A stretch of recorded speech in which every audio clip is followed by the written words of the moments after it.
All right. Hey, YouTube, I'm Lucky, and in today's video, we're going over a complete Season 18 patch preview. Now, this is an infographic that I found on Twitter, so credit to Destiny Overview for making this, because this is awesome. I definitely like the comprehensive overview of what's about to happen. Of course, we will have the patch notes later on today, but as of right now, we can go over everything in this nice infographic. So let's go ahead and dive right in and get ready for all the changes coming in Season 18. First up, we're going to talk about scout rifles are getting a plus 10% damage buff to red bars. So scout rifles might very well be the meta or on the menu, especially for PvE challenges and challenging endgame activities. We shall see. Next up, we got high impact auto rifles. You're getting a buff to stability. Those are the 360 RPMs. That might be a little bit better, a little more viable in PvP. I don't know if it's going to make that big a difference, but we shall see. Supposedly, they have a respectable time to kill, and maybe this boost to stability will make them better, but I doubt it. I think that high impacts will still not be the meta this season, but I could be wrong. Next up, we'll talk about lightweight bows. They're getting a decrease to draw time and an increase to their perfect draw time window. So lightweight bows are getting a double buff, and they should be significantly more viable starting this next season.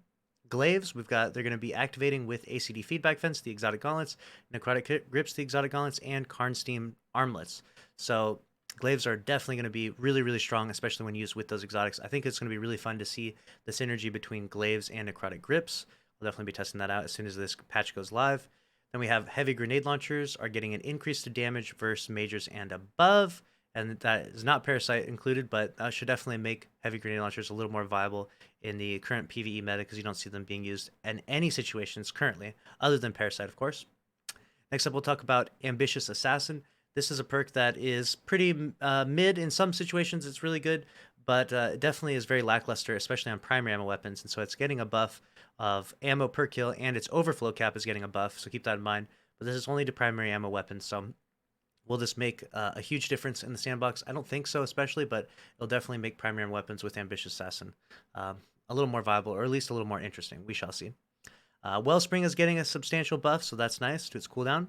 Next up, we'll talk about Le Monarch. It's going to get stun overload champions. That's going to probably be the most insane exotic in the game. It's already so unbelievably good. Le Monarch is one of the best exotics already, and now adding overload to this is going to be nuts. Okay, it's going to actually be nuts. I'm really excited for this. I think that we're going to be using Le Monarch a ton this season, especially whenever we come into overloads or an overload encounter. We're definitely going to be using Le Monarch, so excited for that. Next up, Thunderlord as well gets overload, which is cool, but we also know that we have machine gun overload anti-champion mods in the artifacts, so will Thunderlord fall by the wayside this season? Maybe, because we could use a legendary machine gun to do what Thunderlord does, but it is also an arc machine gun, so there might be some synergy with some of those arc mods, so we shall see. Time will tell.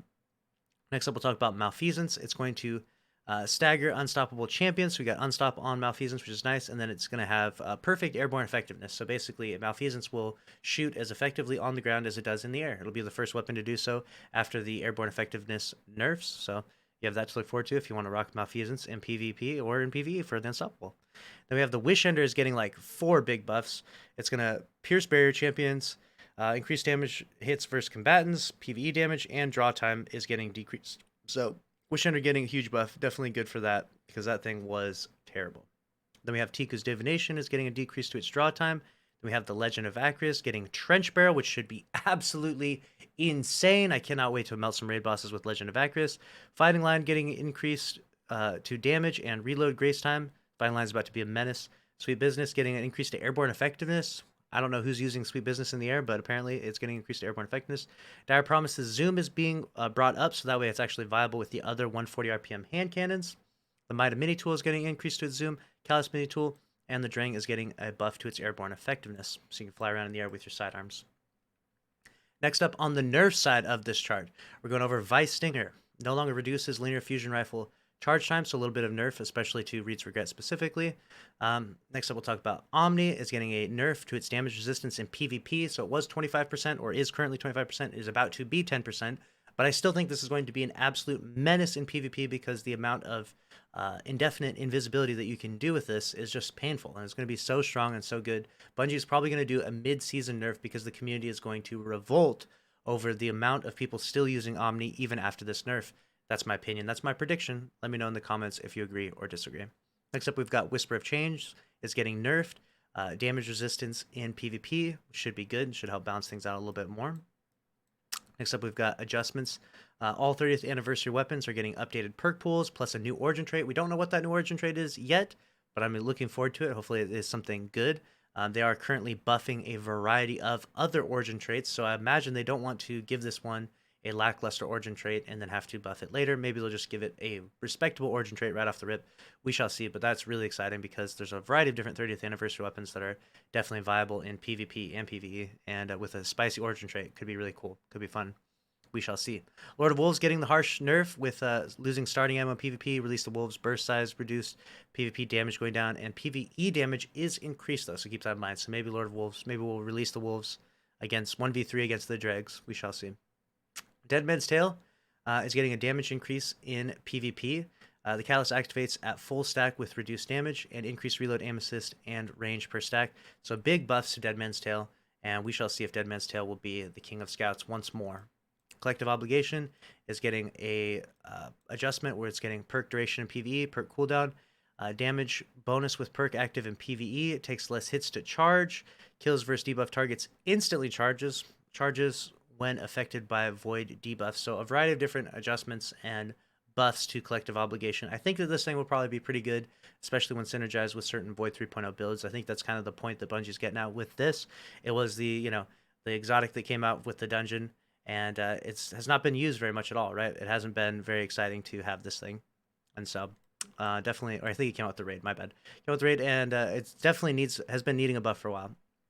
Invader Tracker renamed to Run and Gun, replace perk to increase speed on multi kills. That's going to be really, really good, I think. We shall see. And Skulking Wolf now instead activates on kills at low health. That's probably going to be the most insane origin trait buff of all. All the Iron Banner weapons are going to be actually really good because of that now. And then we've got Lead from Gold, corrected ammo when running double special. So unfortunately that was a problem before, but it actually worked in our benefit, but that's being adjusted now. So we'll see how that how it functions now with double special ammo weapons. And we've got concussion grenades, no longer rolls on special grenade launchers. Just keep that in mind. And that's it. We've got Arc 3.0, Unvaulted map and raid, and new story and gear. That's the entire season. Patch preview, definitely exciting stuff. Can't wait to see when the official patch notes go live. And of course, I'll keep you up to date on all the news in Destiny 2. Let me know what you're most excited for down in the comments below. Smash the like button. See you in the next one. Later.